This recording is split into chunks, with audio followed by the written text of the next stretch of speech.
వరుసగా తెలుగు సినిమా పరిశ్రమకు సంబంధించినటువంటి తొలితరం దిగ్గజాల శత జయంతి ఉత్సవాలు చేసుకుంటూ వస్తున్నాం మనం. అంటే ఘంటసాల వెంకటేశ్వరరావు గారితో మొదలై నందమూరి తారక రామారావు గారి శత జయంతి, ఆ తర్వాత అక్కినేని నాగేశ్వరరావు గారి శత జయంతి, భానుమతి గారి శత జయంతి, ఇప్పుడు రాజనాల కాళేశ్వరరావు గారి శత జయంతి. ఆయన 1925 జనవరి 3వ తారీఖున జన్మించారు. నెల్లూరు జిల్లా కావలి ప్రాంతంలో ఆయన స్వగ్రామం. ఆయన చదువు అక్కడే సాగింది. అంటే కావలిలోనే చదువుకున్నారు ఆయన. తర్వాత ఈ హైయర్ ఎడ్యుకేషన్ అంటే ఆయన స్కూల్ ఫైనల్ అయిపోయిన తర్వాత ఇంటర్లో చేరారు. ఇంటర్లో చేరిన తర్వాత ఆయనకి ఒక ఆలోచన వచ్చింది. ఆలోచన ఏంటంటే, ఎంత చదివినా ఏదో ఒక ఉద్యోగంలో చేరాలి కాబట్టి ముందు ఉద్యోగంలో చేరి ఆ తర్వాత ఎదుగుదల గురించి ఆలోచిద్దామని చాలా ఎర్లీ డేస్లో, అంటే స్కూల్ ఫైనల్ అయిపోయి కాలేజీలో చేరినటువంటి రోజుల్లోనే ఆయనకి అలా అనిపించి ఆయన ఈ సర్వీస్ కమిషన్ టెస్టులు రాయటం మొదలుపెట్టి ఆయన ఫైనల్గా ఉద్యోగం సంపాదించుకున్నారు. ఆ ఉద్యోగం ఏమిటంటే రెవెన్యూ డిపార్ట్మెంట్లో వచ్చింది ఆయనకి. నెమ్మదిగా అక్కడే టెస్టులు రాసుకుంటూ ఆయన రెవెన్యూ ఇన్స్పెక్టర్గా ఎదిగారు. రెవెన్యూ ఇన్స్పెక్టర్గా పనిచేస్తున్నటువంటి రాజనాల గారు ఆత్రేయ గారి నాటకం ఎవరు దొంగ నటించేవాడు ఆయన. అంటే ఆయనకి నాటకాల ఇంట్రెస్ట్ ఉండేది మొదటి నుంచి. చదువు బాగానే చదివేవాడు ఆయన. అలాగే నాటకాల పట్ల ఇంట్రెస్ట్ ఉండేది, సాహిత్య పిపాస ఉండేది. ఆయన మంచి గాయకుడు కూడా, చాలా చక్కగా పాడతాడు. ఈటీవీ వాళ్ళు అంతరంగాలు అని ఒక కార్యక్రమం చేశారు.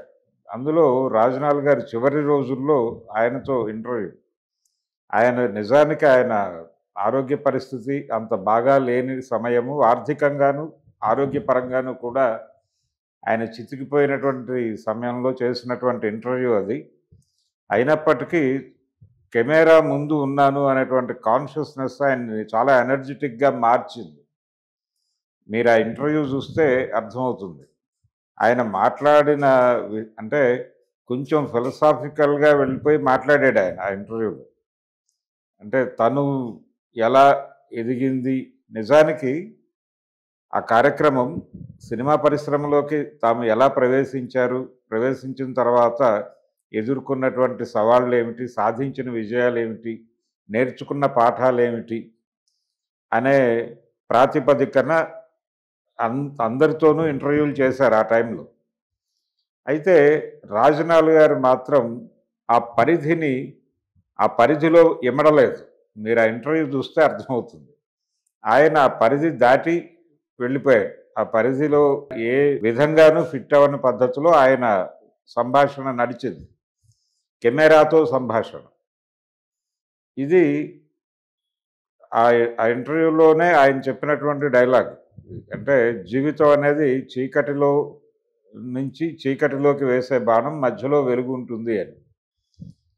అంటే తల్లి గర్భం చీకటిలో నుంచి మృత్యు కౌగిలి అనేటువంటి చీకటిలోకి వెళ్ళే బాణం, మధ్యలో ఉండేటువంటి వెలుగే జీవితం అనే పద్ధతిలో ముగిస్తారు ఆ ఇంటర్వ్యూ ఆయన. దీన్ని కూడా ఎక్కడి నుంచో కోట్ చేశాడు ఆయన. ఆయనకి షేక్స్పియర్ నాటకాలుతో కూడా పరిచయం. ఆయనకి ఒక అద్భుతమైన లైబ్రరీ ఉండేది మెడ్రాస్లో ఆయన ఇంట్లో.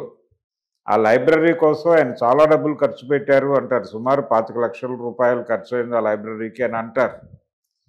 అది అంటే ఆయనకి రీడింగ్ హ్యాబిట్ ఉండేది, విపరీతంగా చదివేవారు అనేది అయితే వాస్తవం.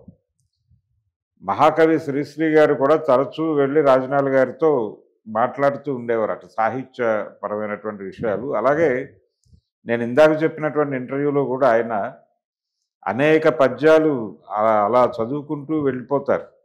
అంటే జస్ట్ ఆయన మెమరీలో నుంచి, ఆయన జ్ఞాపకాలలో నుంచి అలా పద్యాలు చదువుకుంటూ వెళ్ళిపోవటం, ఆ ఆ గానం చేసేటువంటి పద్ధతి ఇదంతా చూస్తే రాజనాల గారిలో ఉన్నటువంటి ప్రతిభ ఏమిటో అర్థమవుతుంది. అంతటి ప్రతిభామూర్తి ఆయన. చిన్నప్పటి నుంచి నాటకాలంటే ఇంట్రెస్ట్ ఉంది ఆయనకి. ఈ నాటకాల పట్ల ఉన్నటువంటి ఇంట్రెస్ట్‌తోనే ఆయన లక్ష్మీకుమార్ రెడ్డి అని ఒక మిత్రుడితో కలిసి నేషనల్ ఆర్ట్ థియేటర్స్ అనే పేరుతోనే ఒక నాటక సంస్థ ప్రారంభించారు. నిజానికి అదే పేరుతో ఎన్టీ రామారావు గారు కూడా ఒక నాటక సంస్థ ఉండేది. ఆయన మిత్రులు కలిసి నాటకాలు ఆడేవారు. తర్వాత అదే బ్యానర్‌తో ఆయన సినిమాలు కూడా తీశారు, నేషనల్ ఆర్ట్ థియేటర్స్ అనేటువంటి పేరుతోనే. అయితే ఇక్కడ వీళ్ళది నెల్లూరులో ఈ నాటక సమాజం ఉండేది. ఈ నేషనల్ ఆర్ట్ థియేటర్స్ అనేటువంటి ఈ లక్ష్మీకుమార్ రెడ్డి అలాగే రాజనాల సారథ్యంలో నడిచినటువంటి నాటక సమాజం. వీళ్ళు నాటకాలు ఆడేవారు. ఒకసారి ఎవరు దొంగ అనేటువంటి ఆత్రేయ గారి నాటకం వీరు ఆడుతూ ఉండగా రెవెన్యూ అధికారి అంటే కలెక్టర్ గారు, జిల్లా కలెక్టర్ గారు స్వయంగా ఆ నాటకాన్ని వీక్షించడానికి వచ్చారు. వచ్చి కూర్చుని చూస్తున్నారు. ఎవరి దొంగ అనేటువంటి నాటకం చాలామందికి గుర్తుండే ఉంటుంది. ఆత్రేయ గారు రాసినటువంటి చాలా పాపులర్ నాటకాల్లో అదొకటి. చాలా సమాజాలు ఆడేవి దాన్ని. అది దాని మొత్తం నాటకం నడిచేటువంటి వ్యవహారం వచ్చిన ప్రేక్షకుల్ని కూడా నాటకంలో ఇన్వాల్వ్ చేసే టెక్నిక్తో నడిచేటువంటి నాటకం అది. అందులో ప్రధానంగా ఓపెనింగే హాస్టల్లో దొంగ పడ్డాడు అని మొదలవుతుంది. ఒక హాస్టల్లో, ఒక వెల్ఫేర్ హాస్టల్ అనుకుందాం. దానిలో ఒక ఫంక్షన్ జరుగుతూ ఉంటుంది. ఈ ఫంక్షన్ జరుగుతున్నటువంటి సమయంలో హాస్టల్లో దొంగ పడతాడు. ఇక్కడేమో నాటకాలు ఆడుతూ ఉంటారు. అలాగే రకరకాల ఫ్యాన్సీ డ్రెస్ పోటీలు అవి జరుగుతూ ఉంటాయి. ప్యారలల్గా అక్కడ దొంగ పడతాడు. ఆ దొంగ ఏమేమి తీసుకెళ్తాడో అని టెన్షన్. ఈలోపు అసలు దొంగతనాలు అనే దాని మీద రకరకాల చర్చలు. అక్కడికి వచ్చినటువంటి పోలీస్ సబ్ ఇన్స్పెక్టర్కి కానిస్టేబుల్కి మధ్య కాన్వర్జేషను. మీరు దొంగతనము దొంగ అంటే గుర్తొచ్చిందండి, మనం రైస్ మిల్లు దగ్గర కూడా ఒకసారి నిఘా పెట్టాలి అంటాడు కానిస్టేబుల్. రైస్ మిల్లు దగ్గర నిఘా పెట్టడం ఏమిటి అంటాడు ఎస్ఐ గారు. అంటే నేను లోపల నుంచి విన్నానండి, అంటే కిలోకి ఇన్ని గ్రాములు రాళ్ళు కలిపితే ఇంత లాభం వస్తుంది అని ఏదో మాట్లాడుకుంటున్నారు వాళ్ళు. తీరా భారీ కుంభకోణం ఏదో జరుగుతోంది అని నాకు అర్థమైంది. మనం ఒక్కసారి వెళ్ళి అక్కడ నిఘా పెడితే బాగుంటుంది అని కానిస్టేబుల్ ఎస్ఐ గారితో అంటాడు. అక్కడి నుంచి మొదలుపెట్టి అంటే ఆ దొంగ నేపథ్యం తీసుకుని హాస్టల్లో పడిన దొంగ ఎలా ఉన్నాడో డిస్క్రిప్షన్ ఇస్తాడు. వాడు చిరిగిపోయిన బట్టలు వేసుకుని ఉన్నాడు, చాలా బీదవాడిగా ఉన్నాడు, వాడు అసలు ఎప్పుడో అన్నం తిని ఉంటాడు. ఇలాంటి డిస్క్రిప్షన్ అంతా ఈ దొంగని చూసిన వాళ్ళ నుంచి చెప్పిస్తాడు. అంటే ఆ దొంగ ఆకలితో హాస్టల్లో ఎందుకు దొంగతనం చేస్తాడంటే వాడు అన్నం దొరుకుతుందని దొంగతనం చేస్తాడు. దీన్ని నేపథ్యంగా తీసుకుని అక్కడ జరిగేటువంటి రకరకాల కాన్వర్జేషన్స్లో సమాజంలో పెద్ద మనుషులుగా చలామణి అయ్యేవారు చేసేటువంటి అనేక వైట్ కాలర్ క్రైమ్స్ గురించి, ఆర్థిక నేరాల గురించి మాట్లాడిస్తాడు. ఇది ఎవరు దొంగ అనేటువంటి ఆత్రేయ గారి నాటకం సబ్జెక్ట్. ఆ నాటకం ప్రదర్శిస్తున్నారు అక్కడ వేదిక మీద. రాజనాల కాళేశ్వరరావు గారి నేతృత్వంలో నడుస్తోంది నాటకం. ఆయనేమో రెవెన్యూ డిపార్ట్మెంట్లో ఉద్యోగి. ఆ ఎదురుకుండా కలెక్టర్ గారు కూర్చుని నాటకం చూస్తున్నారు. ఆయన తీవ్రంగా గాయపడ్డాడు. ఇందులో ప్రధాన దాడి రెవెన్యూ విభాగం మీదే. అంటే రాసింది ఆత్రేయ గారు. ఆయన పర్సెప్షన్లో ఆయన రాసుకుంటూ వెళ్ళిపోయాడు. తీరా ప్రదర్శించినందుకు ఈయనే వాంటెడ్గా తను పనిచేసే డిపార్ట్మెంట్ మీదే ఇంత క్రిటిసిజం పెడతాడా అని చెప్పి కలెక్టర్ గారికి కోపం వచ్చి, సరే తన వ్యవహార శైలి ఏంటో చూద్దాము అని చెప్పి చూస్తూ ఉండగా ఇది జరిగిన ఒక వారం రోజులకి ఇంకొక చోట ప్రగతి అని ఆత్రేయ గారి నాటకమే ఆడాడు ఇతను మళ్ళీ. ఆ ప్రగతి నాటకం కూడా కొంత వామపక్ష భావజాలంతో నడుస్తుంది. ప్రజానాట్య మండలి వాళ్ళు చాలా ప్రదర్శనలు ఇచ్చారు. అక్కడికి కొంతమంది రెవెన్యూ డిపార్ట్మెంట్ ఉద్యోగులే ఆ నాటక ప్రదర్శనకి హాజరై కలెక్టర్ గారికి ప్రత్యేకంగా రిపోర్ట్ ఇచ్చారు. ఇది కూడా ప్రభుత్వం మీద దాడి చేసేటువంటి నాటకమే. ఒక నాటకం ఈయన ప్రత్యక్షంగా చూశాడు కలెక్టర్ గారు, ఎవరు దొంగ అనేటువంటి నాటకం. రెండో నాటకమేమో ఉద్యోగులు చూసి, తనకి నమ్మకస్తులైనటువంటి ఉద్యోగులు చూసి నివేదిక ఇచ్చారు. ఇది చాలు ఇతన్ని సస్పెండ్ చేయటానికి అని చెప్పి ఆయన ఒక 3 నెలలు సస్పెండ్ చేశాడు.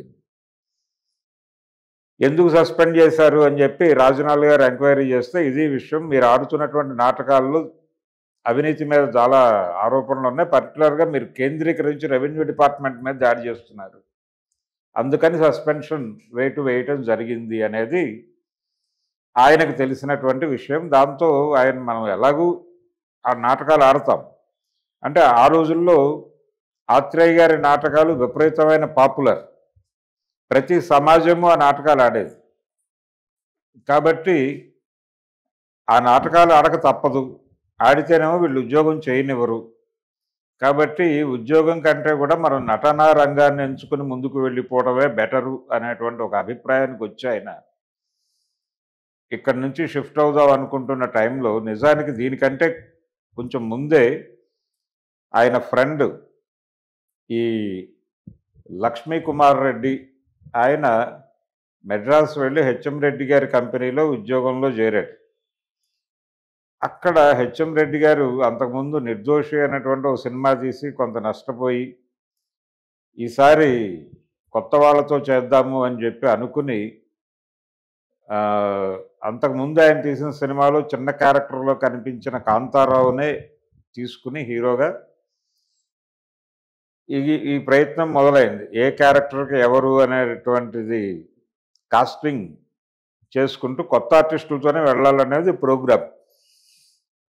ఈ ప్రోగ్రాంలో భాగంగా ఈ లక్ష్మీ కుమార్ రెడ్డి గారు చెబితే, రాజనాలకి కబురు, అంటే ఇక్కడ ఆడిషన్స్ జరుగుతున్నాయి,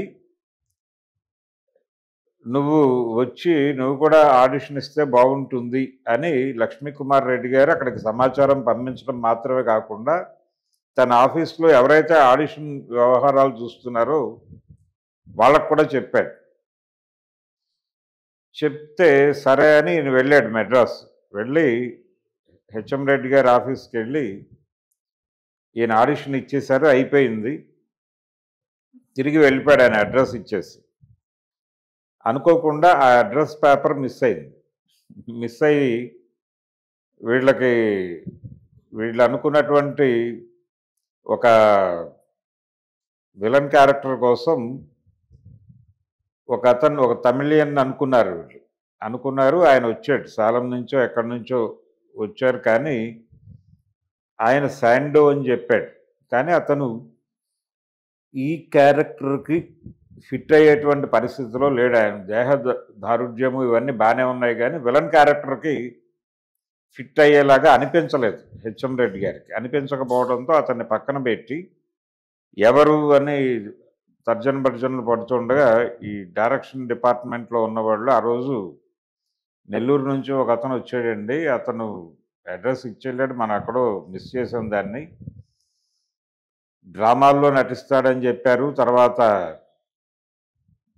ఆయన పేరేదో కల్లయ్య అన్నట్టుగా గుర్తు, కాళేశ్వరరావు కల్లయ్య ఏదో మన ఆఫీస్లోనే ఎవరో రిఫర్ చేశారు కూడాను, ఎవరనేది కరెక్ట్గా తెలియటం లేదు కానీ అన్న టోన్లో చెప్తే, ఈయన ఆఫీస్ స్టాఫ్ని అడగటము ఇదంతా కార్యక్రమం ఎందుకో లెటర్ ఒక కార్డ్ రాసి పడే అని చెప్పేసి ఒక వీళ్ళు అదే ఆ కల్లయ్య నటుడు ఇలాగే రాసి పంపించారు, ఒక లెటర్ వేశారు, కార్డు వేస్తే విచిత్రంగా ఆయన వచ్చాడు. అయితే టెలిగ్రామ్ ఇచ్చారని కూడా ఒక వెర్షన్ ఉంది, అంటే ఆయన దగ్గర అడ్రస్ సంపాదించి టెలిగ్రామ్ ఇస్తే వచ్చారు ఈయన అనేది. అయితే మొదటే ఈయన ఆడిషన్ ఇవ్వటానికి వచ్చినప్పుడే హెచ్ఎం రెడ్డి గారితో రాజనాల్ గారు అన్నారట, ఏమండి నేను మీకు ఉపయోగపడతానో లేదో ఇప్పుడే చెప్పేయండి అంటే, మళ్ళీ రమ్మన్నాడు ఆయన. ఆడిషన్ ఇచ్చేసిన తర్వాత మళ్ళీ రమ్మన్నప్పుడు అసలు నేను ఉపయోగపడతానా లేదా అనేది ఒక మాట చెబితే నేను దీని మీద దృష్టి కేంద్రీకరిస్తాను. లేకపోతే సరే మనకి ఇది లేదు అనేసి అనుకుని వెళ్ళిపోతాను. కాబట్టి మీ ప్రిమిటివ్ ఒపీనియన్ చెప్పండి. ఆ తర్వాత మీరు అన్నీ వెరిఫై చేసుకున్న తర్వాత మీ ఒరిజినల్ డెసిషన్ తర్వాత చెప్తురు గాని నో ప్రాబ్లమ్. అసలు నేను పనికొస్తానా లేదా? ఇతర ప్రయత్నాలు చేసుకోవడానికైనా నాకు ఒక క్లారిటీ ఉండాలి కదా! ఇది నా మొదటి ప్రయత్నం. కాబట్టి కనీసం నేను పనికొస్తానా అనేది చెప్పండి మీరు. అంటే ఆయన చెప్పాడు, "నువ్వు పనికొస్తావయ్యా, కాకపోతే నేను మిగిలిన వ్యవహారాలన్నీ చూసుకొని సార్ట్ ఔట్ చేసుకొని అప్పుడు నీకు కబురు పెడతాను వెళ్ళిపో" అన్నాడు. ఆ తర్వాత టెలిగ్రామ్ ఇచ్చారు అనేది ఒక వెర్షను. రెండోది ఆయన అడ్రస్ పోగొడితే ఎవరో చెప్పారు మన ఆఫీస్‌లో అనుకుంటూనే ఈ లక్ష్మీ కుమార్ రెడ్డి గారి ప్రమేయం లేకుండానే ఒక కార్డ్ ఏదో ఆయన క్లియర్ అడ్రస్ లేకుండా కల్లయ్య నటుడు రెవెన్యూ డిపార్ట్మెంటు నెల్లూరు ఇలాగ రాసి వీళ్ళకి గుర్తున్నదంతా దాని మీద పెట్టి కార్డు వేస్తే అది వెళ్ళింది ఆయన దగ్గరికి. అంటే ఆ మేరకు ఆయన నెల్లూరులో పాపులర్ అనే విషయం మనకు అర్థమవుతుంది. ఇలాంటిదే ఒక సిమిలర్ సందర్భం ఒకటి ఉంది. ఇప్పుడు నేను చెప్పిన సందర్భాన్ని పోలిన సందర్భం. అదేంటంటే ఒకసారి అమితాబ్ బచ్చన్ మెహమూద్ దగ్గరికి వెళ్ళి నాకు చాలా ఆనందంగా ఉంది, నాకు ఒక పోస్ట్ కార్డు వచ్చింది, నీ నటన చాలా బాగుంది అని. దాని మీద అమితాబ్ బచ్చన్ అని రాసి బాంబే అని మాత్రమే ఉంది. నాకు కార్డు వచ్చేసింది. అంటే నేను ఈ లెవెల్ పాపులర్ అనే విషయం నాకు అర్థమైంది, నాకు చాలా ఆనందంగా ఉంది అన్నాడట ఆయన. అంటే మెహమూద్, దీనికే ఆనందపడతావేంటయ్యా నువ్వు, ఒక్క నిమిషం ఉండు అని చెప్పి ఆయన తన సొరుగులో నుంచి ఒక కార్డు తీసి ఈయన ముందు పెట్టాడట. మెహమూద్ ఇండియా అని ఉందట. మెహమూద్ యాక్టర్ ఇండియా అని ఉంటే వచ్చేసింది ఈయన దగ్గరికి ఎక్కడి నుంచో, వేరే విదేశాల నుంచి. ఇది నా రేంజు, నేను అక్కడ దాకా తెలుసు, నువ్వు ఇక్కడ దాకా తెలుసు, ఇక్కడ దాకా తెలియటానికి ఏం చేయాలో దాని మీద ఫోకస్ పెట్టు అన్నట్టు ఆయన. ఇది చాలా కాలం క్రితం ఎప్పుడో ఒక పత్రికలో జరిగినటువంటి ఒక పత్రిక వారు చేసినటువంటి ఇంటర్వ్యూలో అమితాబ్ గారు చెప్పినటువంటి విషయం. అయితే ఇక్కడ రాజనాల గారు కూడా ఆ లెవెల్ పాపులర్ నెల్లూరులో. దాంతో వాళ్ళ అడ్రస్ ఎలా రాసినా కానీ ఈయన కార్డు అయితే చేరిపోయింది. ఈయన వెళ్ళాడు. వెళ్ళి ఆ ప్రతిజ్ఞ అనేటువంటి సినిమాలో విలన్గా నటించాడు. విలన్గా నటించిన తర్వాత నిజానికి ఈయన హీరో క్యారెక్టరే అడిగాడు. కానీ వారు హీరోకి అప్పటికే ఒక నటుడిని అనుకున్నాము అని అతను విలన్ క్యారెక్టర్కి షిఫ్ట్ చేస్తే పనికిరాడు, హీరోగానే బెటరు అనే అభిప్రాయానికి కూడా వచ్చి, అంటే ఈయన కోరిన కోరికను తీర్చాలనే అనుకున్నాడు ఆయన. రెడ్డి గారు అనుకున్నారు కానీ కాంతారావు మీద విలని ప్రాపర్గా నడవదు అనేటువంటి ఒక డౌట్ చేత ఆయన్ని హీరోగానే ఉంచేసి ఇన్ని విలన్గా పెట్టి సినిమా కంప్లీట్ చేశారు. కంప్లీట్ చేసిన తర్వాత ఆ సినిమా భారీ విజయం సాధించలేదు కానీ ఒక మోస్తరుగా ఆడింది. వీళ్ళకి పేర్లు వచ్చాయి. అంటే కాంతారావుకి పేరు వచ్చింది, రాజనాల్ గారికి పేరు వచ్చింది. ఈ పేరు వచ్చిన తర్వాత ఆయన నెక్స్ట్ పిక్చర్ వద్దంటే పెళ్లి చేశాడు. వద్దంటే డబ్బు అనేటువంటి సినిమాలో యాక్ట్ చేశాడు. ఎన్టీ రామారావు గారి సినిమా. అందులో ఒక ముసలి పాత్రలో నటించాడు. రామారావు గారికి పిల్లనిచ్చిన మామ పాత్రలో నటించాడు ఆయన. రామారావు గారు మామాజీ అని పిలవటం మొదలుపెట్టాడు. ఆ రోజు నుంచి చివరి రోజుల వరకు, అంటే రాజనాల్ గారు వెళ్ళిపోయే వరకు కూడా మామాజీ అనే సంబోధించేవాడు ఆయన. అలాగే తన బ్యానర్లో సినిమాలు ఉంటే ఎన్ఏటీలో కానీ రామకృష్ణలో కానీ సినిమా ఉంటే అందులో తప్పనిసరిగా రాజనాలకు ఒక క్యారెక్టర్ ఇచ్చేవాడు. అలాగే నిజానికి రాజనాల్ గారికి విలన్గా స్టార్డమ్ రావటానికి వెనకాల ఎన్టీ రామారావు గారి పాత్ర ఉంది. ఆయన జయసింహ సినిమాలో ఆయనకి మంచి క్యారెక్టర్ ఇచ్చి ఒక పవర్ఫుల్ విలన్ వచ్చాడు ఇండస్ట్రీకి అనే విషయాన్ని ఎస్టాబ్లిష్ చేసింది జయసింహ సినిమాతో. అలా రాజనాల్ గారి ఎదుగుదలలో రామారావు గారి పాత్ర మనకి చాలా స్పష్టంగా కనిపిస్తుంది. ఆయన ఎంత ఎంకరేజ్ చేశాడంటే రాజనాలని, ఆయన చివరి రోజులు మనకి దానవేర సూరకర్ణలో కూడా ఆయన ద్రోణుడి పాత్రలో కనిపిస్తారు రాజనాల్ గారు. అలా ఎక్కడో చోట అకామిడేట్ చేసేవారు. ఈ సినిమా తర్వాత అంటే జయసింహ తర్వాత ఆయనకి వరుసగా విఠలాచార్య గారి సినిమాల్లోనూ విలన్ క్యారెక్టర్లు వచ్చినాయి. సాంఘికం కావచ్చు, అది జానపదం కావచ్చు, పౌరాణికాలు కావచ్చు, ఏదైనా సరే జానర్ ఏదైనా సరే విలన్ రాజనాలే. రాజనాల్లో ఉన్న గొప్పతనం ఏంటంటే డైలాగ్ మీద అద్భుతమైనటువంటి పట్టు ఉంది ఆయనకి. తను ఒక్కసారి డైలాగ్ చదివేస్తే దాన్ని చాలా పద్ధతిగా ఆయన తెర మీద దాన్ని మాడ్యులేట్ చేసి చెప్పే పద్ధతి చాలా గొప్పగా ఉంటుంది. ఎక్కువ కసరత్తు చేయక్కర్లేదు ఆయన. జస్ట్ ఒక 10 నిమిషాలు సీన్ని ఆకళింపు చేసుకుని తన డైలాగ్ ఏమిటో చూసుకుని దాన్ని డైరెక్టర్ ఏ ఎమోషన్ కావాలని కోరుకుంటున్నాడో ఆ ఎమోషన్ని కెమెరా ముందు అద్భుతంగా నడిపించగలిగినటువంటి సమర్థుడైన నటుడే. దాంతో ఆడియన్స్ కనెక్ట్ అయిపోయాడు. ఇక ఆడియన్స్ విలన్ అంటే రాజనాలే అని ఫిక్స్ అయిపోయారు. విలన్ ఈజ్ అంటే నిఘంటు అర్థంగా కూడా రాజనాల అని మారిపోయే పరిస్థితి వచ్చేసింది. ఆయన దాదాపు 400 పైచీలుగు సినిమాల్లో నటించారు విలన్ పాత్రలు. రకరకాల విలనీస్ చేశాడు ఆయన. పర్టికులర్గా ఆయన నవ్వు చాలా ప్రసిద్ధం. అంటే చాలా క్రూయల్ విలనీ చేసేవాడు ఆయన. ఆ విలనీలోనే రాజనాల్ గారి విలనీలో ఒక చిన్న మెరుపులు ఉంటాయి. ఆ మెరుపులు ఏంటంటే ఆయన స్వతహాగా తన క్యారెక్టర్ ఎలివేట్ కావడం కోసం కొన్ని జిమ్మిక్కులు చేసేవాడు. అది వర్కౌట్ అయ్యేది. ఉదాహరణకి డైలాగులో విరుపులు కావచ్చు, ఆయన హావభావాలలో మెరుపులు కావచ్చు, అలాగే ఆయన మధ్య మధ్యలో ఒక చిన్న స్మైల్ని యాడ్ చేసి, అంటే ఆ డైలాగులో ఉన్నటువంటి ఒకవేళ వ్యంగ్యం ఏదైనా ఉంటే అది కూడా కనెక్ట్ అయ్యేలాగా, ఆడియన్స్కి ప్రాపర్గా రీచ్ అయ్యేలాగా, వ్యంగ్యం ఉన్నా ఆగ్రహం ఉన్నా ఎమోషన్ ఏ ఎమోషన్ అయినా ప్రాపర్గా ఆడియన్స్కి కనెక్ట్ చేయటం నటుడి బాధ్యత. ఆ బాధ్యతని గుర్తెరిగినటువంటి నటుడు రాజనాల. అలా ఆయన నటుడిగా తెలుగు ప్రేక్షకుల మీద విపరీతమైన ప్రభావం వేశారు.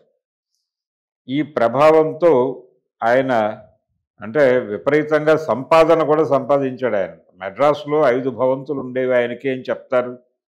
చాలా కార్లు ఉండేవంటారు. కావలి దగ్గర 32 ఎకరాల పైన సుక్షేత్రమైనటువంటి భూమి ఉండేదని చెప్తారు. అలాగే ఆయన డ్రీమ్ ఏంటంటే తన అవసాన దశలో ఈ కావల్లో ఉన్నటువంటి ఆ పొలంలోనే ఒక చిన్న పర్ణశాల లాగా నిర్మించుకుని తన భార్యతో అక్కడ ఉండాలి అని. నిజానికి అప్పటికి ఈ కోరిక ఆయన ప్రపంచానికి తెలియజేసే నాటికి ఆయనకి రెండో భార్య, మొదటి భార్య చనిపోయింది. ఆవిడతో చాలా అనురాగంతో ఉండేవారు ఆయన. చాలా అన్యోన్యమైనటువంటి దాంపత్యం. 2 పిల్లలు, అంటే 2 మగపిల్లలు, 1 ఆడపిల్ల ఆయనకి. ఇలా ఈ పిల్లల్లో ఆయన రెండో కుమారుడి మీద ఎక్కువ హోప్స్ ఉండేవి ఆయనకి. అతను నటనా రంగంలోకి వస్తాడు అని చెప్పి ఆయన అనుకునేవాడు. అలాగే పెద్ద కుమారుడికి కూడా వేరే ఏదో పెద్ద ఉద్యోగంలోకి పెడతాడు ఆయన అనేది ఒక డిజైన్ అనుకునేవాడు ఆయన. తీరా విచిత్రంగా పరిస్థితులు ఎలా తయారైనాయంటే ఆ పెద్ద కుమారుడేమో చనిపోయాడు. అది పెద్ద షాక్ ఈయనకి. అంటే భార్య చనిపోవటము, పెద్ద కుమారుడు చనిపోవటము 2 షాక్లే రాజనాల్ గారికి. రెండో కుమారుడు బాంబే వెళ్ళొస్తాను అని చెప్పి వెళ్ళిపోయిన మనిషి మళ్ళీ రాలేదు వెనక్కి. ఏమైపోయాడో తెలియదు. అతను వెళ్ళిపోవటం ఇది ఒక షాక్. ఫైనల్గా కూతురుకి వివాహం చేసి మెడ్రాస్లో ఉండేది ఆవిడ. ఈయన సకుటుంబంగా అంటే భార్యతో కలిసి హైదరాబాద్ షిఫ్ట్ అయిపోయి ఇక్కడ సారథి స్టూడియోస్ దగ్గరలో ఒక సింగిల్ బెడ్రూమ్ ఫ్లాట్లో ఉండటం ప్రారంభించారు చివరి రోజులు. అంటే 77 దానవేరు సూరకర్ణ ఇవన్నీ నడుస్తున్నటువంటి రోజుల్లోనే దాదాపు 80స్కి వచ్చేసాడు ఆయన ఇక్కడికి. వచ్చేసి అక్కడ ఉండి ప్రయత్నాలు చేయటము, ఇలా నడిచేది ఆయన వ్యవహార శైలి. ఈ క్రమంలోనే ఇక్కడ షూటింగులు జరుపుకునేటువంటి కొన్ని సినిమాల్లో ఆయన క్యారెక్టర్స్ చేసేవారు. అలాగే ఆయన అభిమానులు, ఆయన అప్పటికే ఆర్థికంగా చితికిపోయి ఉన్నాడు. దీనికి రకరకాల కారణాలు చెప్తారు. ఆయన వ్యసనాలు కావచ్చు, అలాగే చేతికి ఎముక లేకుండా చేసినటువంటి దానాలు కావచ్చు. అపాత్ర దానం అనేది ఒక పదం ఉంది మనకి. అంటే తిరిగి చెల్లించాల్సిన అవసరం లేకుండా విరాళాలు ఇచ్చినట్టుగా ఆయన అప్పులు ఇచ్చేసేవాడు జనాలకు. దాంతో రిటర్న్స్ లేక ఈయన సంపాదన తగ్గటము, ఈ ఇచ్చిన డబ్బులు వెనక్కి రాకపోవడము, ఈ క్రైసిస్ మొదలైంది. ఆయన చాలా సందర్భాల్లో చెప్పేవాడు, మనిషి అనేవాడు తను పక్క మనిషికి సహాయం చేయాలి ఖచ్చితంగా అని. ఆయన అంటే ఆయన ప్రభ వెలిగిన రోజుల్లో వాళ్ళ ఇంట్లో రోజు 25 మంది భోజనం చేసేవారని చెప్తారు సీనియర్. అలా ఆయన తన చుట్టూ ఉన్న సమాజంతో లింక్ అయి బతుకుతూ సమాజానికి ఏదో చెయ్యాలి అనే తపనతో తను సంపాదించినటువంటి ఆస్తులన్నీ కూడా కరిగించేసుకున్నటువంటి సందర్భం. అది కూడా వ్యసనమే. అది కూడా వ్యసనమే. వ్యసనాల పాలు అవటం వలన ఆస్తులు పోయాయి అన్నప్పుడు ఇది కూడా వ్యసనం కిందే చూడాలి. తాగుడు ఇలాంటివి మాత్రమే కాదు, తాగుడు కూడా ఉండుండొచ్చు ఆయనకి, కానీ ఇది ప్రధానం. అలాగే నటుడిగా తనకు విపరీతమైన అహంభావం కూడా ఉండేది రాజనాల్ గారికి. తన రేంజ్ మీద ఆయనకి అద్భుతమైన కాన్ఫిడెన్స్ ఉండేది. ఈ కాన్ఫిడెన్స్తో ఆయన అంటే తనలోని కళాకారుడికి ఏదైనా ఇబ్బంది కలిగితే, రాజనాలకు ఇబ్బంది కలిగితే ఆయన పెద్దగా ఫీల్ అయ్యేవాడు కాదు. తనలోని కళాకారుడికి గనక ఇబ్బంది కలిగితే మాత్రం ఆయన చాలా వైలెంట్గా రియాక్ట్ అయ్యేవాడు. అది చాలామంది రకరకాలుగా చెప్తారు. అంటే దానివలన చాలా నష్టపోయాడు ఆయన అని కూడా చెప్తారు. ఆయన ఒక చిరంజీవి గారి సినిమాలో నటిస్తున్నాడు. అంటే అప్పటికి ఆయన ఆర్థిక పరిస్థితి చితికిపోయింది కాబట్టి ఆయనకేదో హెల్ప్ చేయాలనే ఉద్దేశంతో ఆ సినిమాలో క్యారెక్టర్ ఇచ్చారు.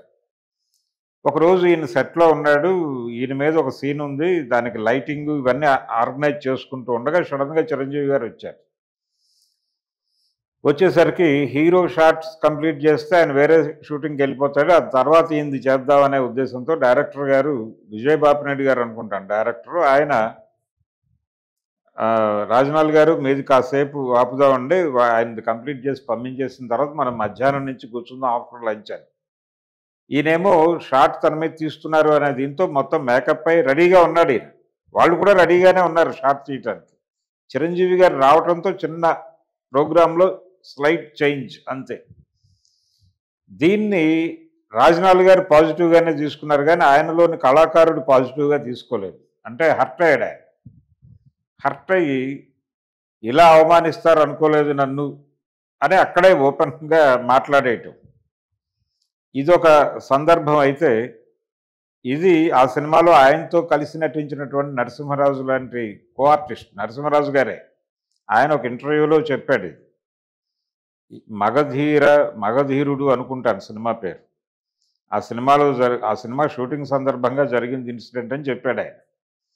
అలాగే రావికొండలరావు గారు ఒక సందర్భం చెప్పేవారు రాజనాల గురించి. అదేంటంటే వీరాభిమన్యు సినిమాలో ద్రోణుడి పాత్ర రావికొండలరావు గారు వేశారు. అందులో దుర్యోధనుడిగా రాజనాల్ గారు నటించారు. ఒక సందర్భంలో గురువుకి పాదాభివందనం చేయాల్సినటువంటి ఒక సన్నివేశం ఉంది. దానిలో రావికొండలరావు గారికి పాదాభివందనం చేయటానికి రాజనాల్ గారి మనసు కొంచెం ఇబ్బంది పడింది. రాజనాలలోని నటుడు ఇబ్బంది పడ్డాడు, ఆయన మనసు కూడా ఇబ్బంది పడింది. దాంతో ఏమయ్య కొండలరావు చివరికి నీ కాళ్ళు పట్టిస్తున్నారు నా చేత అనేసట ఆయన. ఇది వి మధుసూదన్ రావు గారి దగ్గరికి చేరింది, ఆ సినిమా డైరెక్టర్ ఆయన. ఆయన స్క్రిప్ట్లో ఎలా ఉంటే అలా చేయాలి. ఎంత ఆర్టిస్టులు అయినా కానీ మీరు పెద్దవారా లేకపోతే అవతల చేస్తున్నటువంటి ఆర్టిస్ట్ చిన్నవాడా అన్నది కాదు ఇక్కడ ప్రశ్న. మీరు చేస్తున్నటువంటి పాత్ర ఏంటి, ఆయన చేస్తున్న పాత్ర ఏంటి, ఆ పాత్రల మధ్య ఉన్నటువంటి రిలేషన్ ఏమిటి, ఇది మాత్రమే క్రైటీరియా. దీన్నే నటన అంటారు. మీ ఒరిజినల్ స్ట్రక్చర్లు ఇక్కడ నడవు అన్న పద్ధతిలో ఆయన కొంచెం సీరియస్గా మాట్లాడేసరికి లేదు నేను చేస్తాను, కాకపోతే నాకు అనిపించింది చెప్పాను అంతే అని చెప్పేసి ఆయన వెళ్ళి రాజనాల్ గారు ఆ సీన్లో నటించాడు. అలా రావికొండలరావు గారి కాళ్ళు పట్టుకోవటానికి ఇబ్బంది పడినటువంటి రాజనాల గారే హైదరాబాద్ వచ్చేసిన తర్వాత సినిమాలు లేవు, డబ్బులు లేవు, అభిమానులు ఎవరెవరో పంపిస్తున్నటువంటి డబ్బులతో కాలం గడపాల్సినటువంటి పరిస్థితి. ఇటువంటి కండిషన్‌లో ఒకసారి ఆయన కొండలరావు గారు ఏదో ఒక త్యాగరాయ గాన సభలోనో, రవీంద్ర భారతిలోనో కనిపిస్తే ఆయన అడిగారు, "ఏమయ్య కొండలరావు ఏదైనా వేషాలుంటే చెప్పొచ్చు కదా! బాగా క్రైసిస్‌గా ఉంది జీవితం" అని చెప్పేసి అన్నాడు ఈయన. అంటే రావికొండలరావు గారు తప్పకుండా చెప్తానని చెప్పేసి అప్పుడు రాధాకుమారి గారిని, రావికొండలరావు గారిని ఒక సినిమాలో ఒక సీనియర్ సిటిజన్ క్యారెక్టర్స్‌కి బుక్ చేస్తే, ఈయన రాధాకుమారి చేస్తుందండి ఆ క్యారెక్టరు, కాకపోతే నన్ను తీసేసి రాజనాల గారిని పెట్టుకుంటే మీకు వర్కౌట్ అవుతుంది అని చెప్పి ఆ నిర్మాత దర్శకుల్ని రెచ్చగొట్టి, రాజనాల గారిని నేను ఒప్పిస్తాను ఈ క్యారెక్టర్ చేయటానికి, మీరు అవకాశం ఇవ్వండి ఆయనకి అని చెప్పేసి ఆయనతో క్యారెక్టర్లో సైన్ చేయించి షూటింగ్‌కి పంపించాడు ఆయన. తీరా షూటింగ్‌కి వెళ్ళిన తర్వాత ఈ క్యారెక్టర్ మనకు ఆబ్లిగేషన్‌తో వచ్చింది అనేటువంటి ఏమాత్రము ఆలోచించకుండా ఆయనలోని నటుడు మేల్కొన్నాడు. మేల్కొని అక్కడ తోటి నటీనటులు చేస్తున్నటువంటి నటన, దానిలో కరెక్షన్స్ చెప్పడం, సీన్ ఇలా ఉంటే అలాగా ఇంకొంచెం సాంద్రత ఉండాలి, ఇలాంటివి డైరెక్టర్‌తో చెబుతూ ఒక అన్‌వాంటెడ్ న్యూసెన్స్ క్రియేట్ చేసే ప్రయత్నం చేశాడు ఆయన అనేది డైరెక్టరు రావికొండలరావు గారితో అన్నాడట. "సార్ మీరు చెప్పారని ఆయన్ని తీసుకున్నాం, ఆయనేమో సీనియరు, సూపర్ సీనియరు, ఆయన ఈ పద్ధతిలో షూట్ ఉండాలంటున్నాడు, మేము మా పద్ధతిలో చేసుకుంటున్నాం, ఇలాంటి ఇబ్బంది ఉంటుందనే నేను ఆయన వద్దు సార్ మీరైతే బెటరు అన్నాను, మీరు వినలేదు" అని చెప్పి వాపోయాడట ఆ డైరెక్టర్ రావికొండలరావు గారి దగ్గరికి వచ్చి. అలా ఉండేది ఆయన పద్ధతి రాజనాల్ గారు. అలాగే బాబు మోహన్‌తో ఆయన ఒక ఇదేదో చేశారు. ఒక తెలంగాణ డిక్షన్‌లో మాట్లాడేటువంటి క్యారెక్టరు. ఈయనకి తెలంగాణ మాండలికం నడవదు, అయినప్పటికీ డబ్బుల కోసం ఆ క్యారెక్టర్ ఒప్పేసుకున్నాడు ఈయన. ఆన్ సెట్స్ ఆయన డైలాగ్ డెలివరీని బాబు మోహన్ కరెక్ట్ చేసే ప్రయత్నం చేశాడట. అంటే అన్నగారు ఇలా కాదు, కొంచెం మీరు చెప్తోంది తెలంగాణ యాసలో నడవాలి, అది ఇలా ఉంటే బాగుంటుంది అని.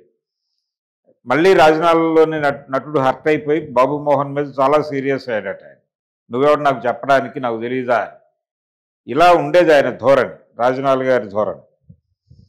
ఇలా నడుస్తూ ఉండగా ఆయనకి నెంబర్ 1 సినిమాలో ఆయనకి నాగభూషణానికి కలిపి ఒక సీనియర్ విలన్స్ డెన్ టైప్లో క్యారెక్టర్ ఇచ్చారు ఎస్వి కృష్ణారెడ్డి గారు. అలాగే ఈవీవి సత్యనారాయణ గారు కూడా రాజనాలతో ఏదో క్యారెక్టర్ చేయించాలి అని అనుకునేవాడు ఆయన. అయితే తెలుగు వీర లేవరా అనే పేరుతో కృష్ణ గారు ఒక సినిమా తీశారు ఆ టైంలో. ఆయనకి 300వ సినిమా అది. ఆ సినిమా అల్లూరి సీతారామరాజు కథతో లింక్ అయి ఉన్నటువంటి స్క్రిప్ట్ అది. అంటే భారతదేశం విదేశీ పాలన నుంచి విముక్తి పొంది స్వతంత్రం సాధించుకుని స్వతంత్ర దేశంగా ఉన్న సందర్భంలో లిబరలైజ్డ్ ఎకానమీ ప్రవేశించి, మార్కెట్ ఎకానమీ ప్రవేశించి తిరిగి విదేశీ శక్తులు ఇక్కడికి వచ్చేసినాయి. అంటే ఏ బ్రిటిష్ వాళ్ళ మీద అయితే పోరాటం చేశామో, ఏ బ్రిటిష్ వాళ్ళ పాలన నుంచి 200 సంవత్సరాల పైన నడిచినటువంటి పాలన నుంచి విముక్తి కోరుతూ స్వతంత్రోద్యమం నడిచి అంతమంది త్యాగాలు చేశారు, అవే బ్రిటిష్ కంపెనీలు ఇక్కడికి వీళ్ళ అభ్యర్థన మేరకు వీళ్ళు విజ్ఞప్తి చేస్తే వచ్చి ఇక్కడ పెట్టుబడులు పెట్టడం అనే సందర్భం గురించి తీసినటువంటి సినిమా అది తెలుగు వీర లేవరా. అంటే లోకల్స్కు ఉన్నటువంటి అవకాశాలు, పెట్టుబడి పెట్టేటువంటి అవకాశాలు అన్నింటినీ చంపేసి మల్టీనేషనల్ కంపెనీలని ఈ దేశంలోకి తెచ్చి ఆర్థిక స్వాతంత్రం లేదు, రాజకీయ స్వాతంత్రం లేదు, కనీసం ఆర్థిక స్వాతంత్రం అన్నా ఉందా అనుకుంటున్న సందర్భంలో అది కూడా లేదు అని చెప్పడం కోసం ఈ ప్రయత్నాలు జరుగుతున్నాయి అనే ఉద్దేశంతో తెలుగు వీర లేవరా అనేటువంటి సినిమాని స్క్రిప్ట్ డిజైన్ చేశారు.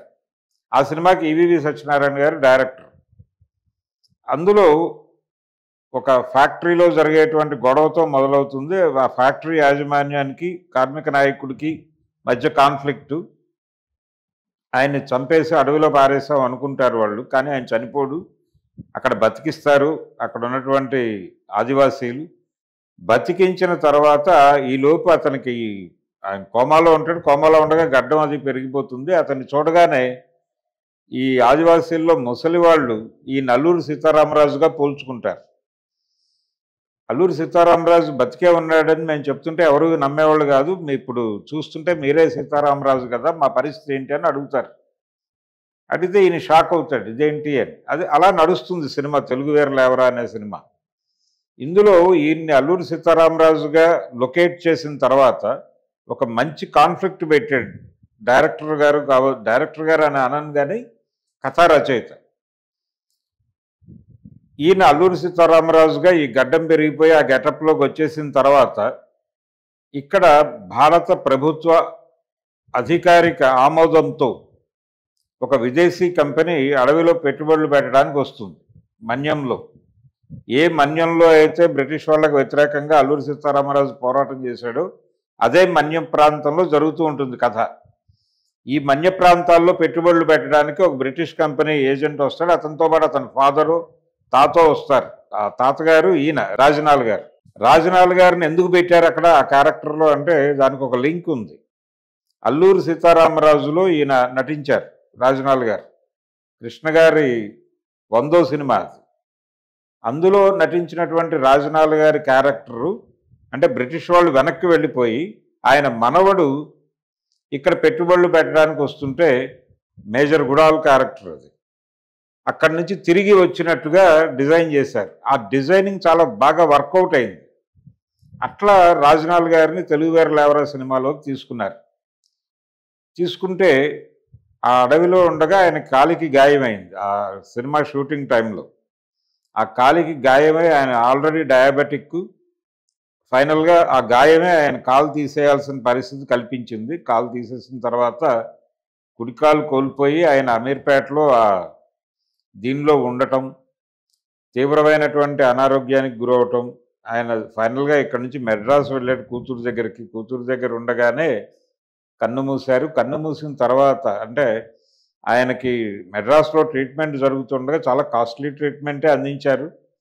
ఈ ట్రీట్మెంట్కి సంబంధించి ఆర్థికంగా మీరు ఏమైనా సహాయం చేయగలరా అని అప్పటి ముఖ్యమంత్రి, ఇది 98 ఆ ప్రాంతాల్లో జరిగినటువంటి ఇది, అప్పుడు ఉమ్మడి ఆంధ్రప్రదేశ్ ముఖ్యమంత్రిగా ఉన్నటువంటి చంద్రబాబు గారిని రాజనాల్ గారి కుటుంబం విజ్ఞప్తి చేసుకుంటే వీళ్ళు ఆర్థిక సహాయం అందించారు. అంటే హాస్పిటల్ ఖర్చులన్నీ మేమే బేర్ చేస్తామని చెప్పింది ప్రభుత్వం. ఎందుకంటే రాజనాల్ గారు ఎవరో అందరికీ తెలిసిన విషయమే. పర్టికులర్గా నందమూరి కుటుంబానికి తెలుసు. రామారావు గారు సతీ సమేతంగా కొంతమంది ఇళ్లకు మాత్రమే వెళ్ళేవాడు ఆయన. అందులో రాజనాల్ గారి ఇల్లు ఒకటి. అలాగే తన ఇంటికి భోజనానికి బయట నుంచి ఆయన చాలామంది గెస్టులను ఇన్వైట్ చేసేవారు. ఆ గెస్టుల్లో ప్రధానంగా రాజనాల్ ఉండేవాడు. ఈ రిలేషన్షిప్ ఎన్టీఆర్కి రాజనాల్కి ఉన్నటువంటి రిలేషన్షిప్ తెలుసు కాబట్టి అది నందమూరి ఫ్యామిలీ ఇన్ఫ్లుయెన్స్ కావచ్చు, నారా చంద్రబాబు నాయుడు గారి విచక్షణ కావచ్చు, మొత్తానికి రాజనాల్ గారి ట్రీట్మెంట్కి అయ్యేటువంటి ఖర్చు భరించడానికి ఆంధ్రప్రదేశ్ ప్రభుత్వం ముందుకు వచ్చినటువంటి ఒక సందర్భం అయితే జరిగింది అప్పుడు. కానీ ఆయన ట్రీట్మెంట్కి రెస్పాండ్ అవుతూనే కన్ను మూశారు. అలా రాజనాల్ గారి శకం ముగిసింది. ఆయన చివరి రోజులు కొంచెం విషాదాంతం. ఇప్పటికీ చాలామంది కోట్ చేసి మాట్లాడుకుంటూ ఉంటారు. కానీ ఆయన నష్టపోయాడు. దానికి ఆయన స్వయంకృతాపరాధమే. ఏం చేసినా కానీ ఆయనే చేసుకున్నాడు, ఆయనే సంపాదించుకున్నాడు, ఆయనే మొత్తం వదిలించేసుకుని వెళ్ళిపోయాడు. రాజనాల్ గారి జీవితం అంటే జీవితం నుంచి కొన్ని సందేశాలు, అలాగే తన ప్రవర్తన నుంచి కొన్ని సందేశాలు ఇచ్చాడు ఆయన ప్రపంచానికి. అంటే ఆయనే చెప్పినట్టుగా అలవి కాని చోట అధికులం అనరాదు అనేది చెప్పినప్పటికీ నేను అలా ఉండేవాడిని కాదు అన్నాడు ఆయనే ఒక ఇంటర్వ్యూలో. పర్టికులర్గా నేను ఇందాక చెప్పిన సొగతాల్లోనే అంత క్లారిటీ ఉండేది. తన మీద తనకి క్లారిటీ ఉండేది, పక్క వాళ్ళ మీద క్లారిటీ ఉండేది. విపరీతమైనటువంటి చదువరి ఆయన. ఈ చదువరితనం ఉండేది ఆయనలో. ఆయన పైగా చదివి వదిలేసే మనిషి కాదు. చాలా విషయాలు ఆయన మస్తిష్కంలో అలా ముద్రపడిపోయి ఉన్నాయి. ముద్రపడిపోయిన సందర్భంలో ఆయన పద్యాలు పాడుతున్న పద్ధతి, పాటలు పాడే పద్ధతి ఎంకి పాటలు చాలా అద్భుతంగా పాడేవాడు ఆయన. తడుముకోకుండా చివరి రోజుల్లో అంటే ఆయన కాలు తీసేటానికి 'తెలుగు వీరులు ఎవరా' సినిమా షూటింగ్‌కి వెళ్ళటానికంటే ముందు ఎంకి పాటలు పాడటంలో రాజనాల గారు అద్భుతం. ఆ ఏజ్‌లోనే అద్భుతంగా పాడేవాడు ఆయన. ఆ పరిస్థితుల్లో అలాగే ఆర్థికంగాను చితికిపోయి తల్లడిల్లిపోతున్నటువంటి సందర్భంలో కూడా ఎంకి పాటలు పాడేవాడు ఆయన. అదొక విచిత్రం. అలా తెలుగు తెరకి మాత్రమే కాదు, తమిళ తెరకి కూడా దక్షిణ భారత నటుడు మాత్రమే కాదు, ఆయన హిందీలో కూడా నటించారు. హిందీలో మాత్రమే కాదు, భారతదేశంలో కథ జరిగేటువంటి ఒక హాలీవుడ్ సినిమాలో కూడా మాయాతో మొదలై వచ్చేటువంటి టైటిల్ అది. ఆ సినిమాలో కూడా రాజనాల్ గారు నటించారు. అంటే ఒక హాలీవుడ్ టు ఆయన ఈరోజు చెప్పుకుంటున్నట్లు ఈరోజు భాషలో చెప్పాలంటే ఆయన వరల్డ్ మార్కెట్ నటుడు, వరల్డ్ సినిమా నటుడు. అంతే తప్ప కేవలం తెలుగు సినిమాకు పరిమితమైనటువంటి నటుడు కాదు రాజనాల. ఒక అద్భుతమైనటువంటి చరిత్ర అయింది, అద్భుతమైనటువంటి ఇన్నింగ్స్ ఆడేశాడు ఆయన. అటువంటి రాజనాల గారి శత జయంతి సంవత్సరంలో మనం ఉన్నాం ఇప్పుడు. మరి శత జయంతి సందర్భంగా సినిమా పరిశ్రమ ఎలా రియాక్ట్ అవుతుంది, ఏదైనా ఫంక్షన్ చేస్తుందా, లేకపోతే ఇంకెవరైనా ఈ సాంస్కృతిక సంఘాలు ముందుకొచ్చి రాజనాల గారి పేరుతో ఆయన శత జయంతి సందర్భంగా ఏవైనా సభలు సమావేశాలు ఏర్పాటు చేస్తారో చూద్దాం.